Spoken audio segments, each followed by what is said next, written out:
You know, there comes a moment in every person's life when the noise finally quiets and you're left standing in a kind of silence you can't explain. A silence that feels like it's been following you for years, waiting for you to finally notice it. I remember the first time I felt that silence. I was sitting alone, late at night, surrounded by everything people said should make a person feel successful. Good career, good reputation, good stories to tell.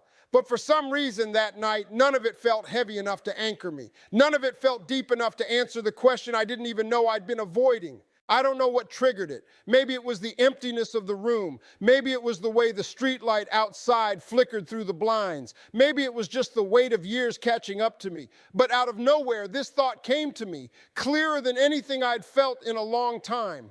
I don't understand life as much as I pretend to, and I fear death more than I'm willing to admit. That realization hit me harder than any failure ever had because I had spent my whole life believing I understood the rules. I thought life was simple. Work hard, stay strong, make your mark, avoid the things that hurt, and try not to think too much about the end. But that night, I couldn't avoid it. I couldn't hide from the truth that I had been living like someone who was running, not living like someone who was present. And I didn't know how to change that.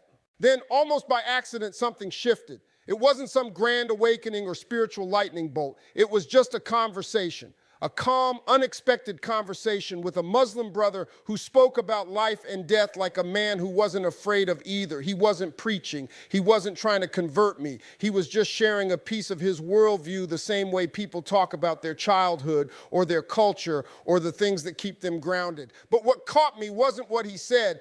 It was how he said it. There was a stillness in his voice, a steadiness I couldn't define, a kind of peace that felt foreign to me. When he mentioned death, he didn't flinch. He didn't tense up. His eyes didn't dart away like mine always did. He spoke about it with a certainty, almost a sweetness, as if he were describing the last chapter of a book he'd already accepted and made peace with.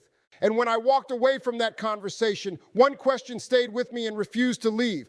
How can someone talk about the end of life so small and still look so alive? That question sat on my chest for days. It followed me when I drove. It lingered when I tried to sleep. It pressed against my ribs like an ache I didn't know how to stretch out because I had spent years dodging the subject. I used humor to soften it, success to bury it, and distraction to outrun it. Yet here was someone who faced it head on with a kind of dignity I didn't understand. I kept replaying that moment in my mind, trying to figure out what gave him that sense of ease, what belief, what truth, what conviction allowed him to speak about the most feared part of existence with such tranquility.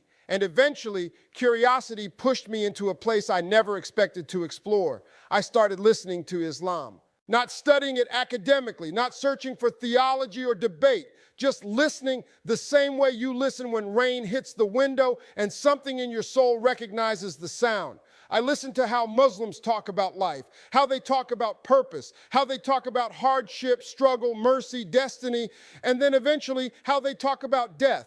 And the first thing that hit me, truly hit me, was the Islamic understanding that life isn't random, that nothing you go through is without intention, that every breath is written, every experience measured, every joy and ache recorded in a book that never misses a line, that life is a trust, and death isn't a punishment, but a return.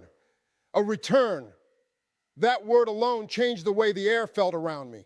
Islam teaches we came from God and to him we return. Simple, profound, gentle. And there was something about that idea that settled inside me like dust falling into its rightful place.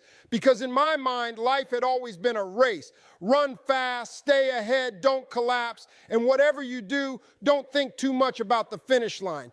But if life is alone, a trust, a journey back to the one who sent you, then death isn't a finish line. It's just the doorway home. That thought unraveled something inside me that had been knotted for years. It didn't erase my fears. It didn't solve my problems, but it brought a clarity I didn't know I needed. A clarity that whispered, maybe you've been looking at this whole thing the wrong way. The more I listened, the more this worldview started holding up a mirror to my own life. And the reflection wasn't easy to look at. I realized how much time I had spent chasing things that don't follow a person into the grave. How often I had prioritized applause over sincerity, accomplishments over character, status over peace, and I found myself asking questions that stung more than they soothed. How many people have I overlooked because I was too busy chasing my own goals? How many wrongs did I leave unrepaired because pride got in the way? How many moments of kindness, generosity, humility did I pass by because I thought I had more important things to do?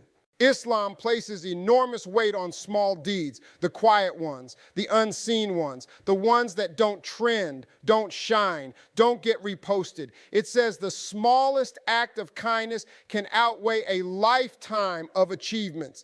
That patience in pain is recorded, that forgiveness is valued, that humility raises a person in ways ego never can.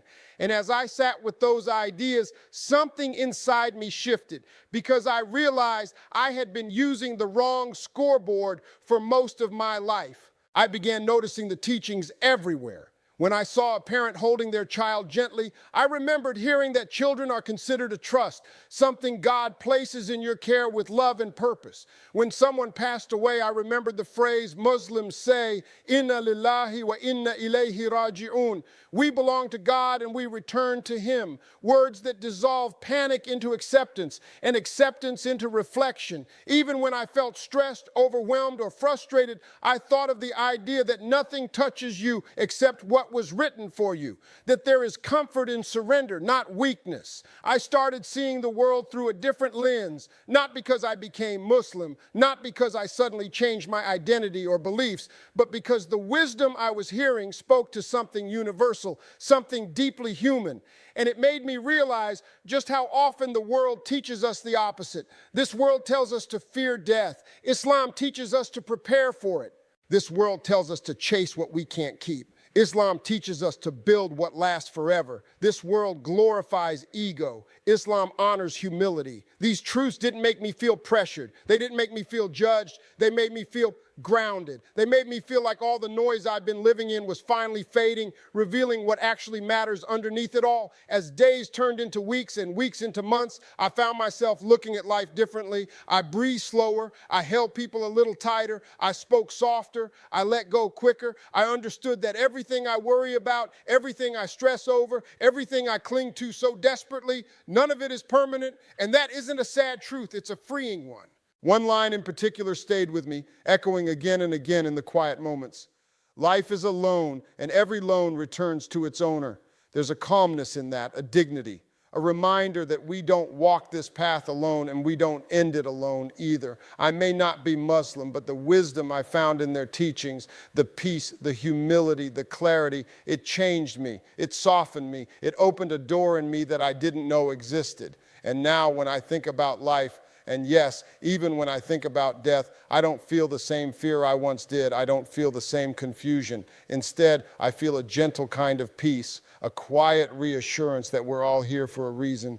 And when our time comes, we're guided home in ways we can't yet understand. If there's one thing I've learned from this journey, it's that peace doesn't always come from answers. Sometimes it comes from surrender, from trust, from the humility of admitting that we don't have everything figured out and we were never meant to. And somehow embracing that truth feels like stepping into sunlight after years of walking in shadows. So now I move through life a little softer, a little more grateful, a little more aware, because somewhere along the way, without even searching for it, I stumbled into a kind of clarity that feels like a gift, one that whispers quietly but confidently, "You came from a place of love, and one day you will return to it." And for the first time in a long time, that thought brings me peace.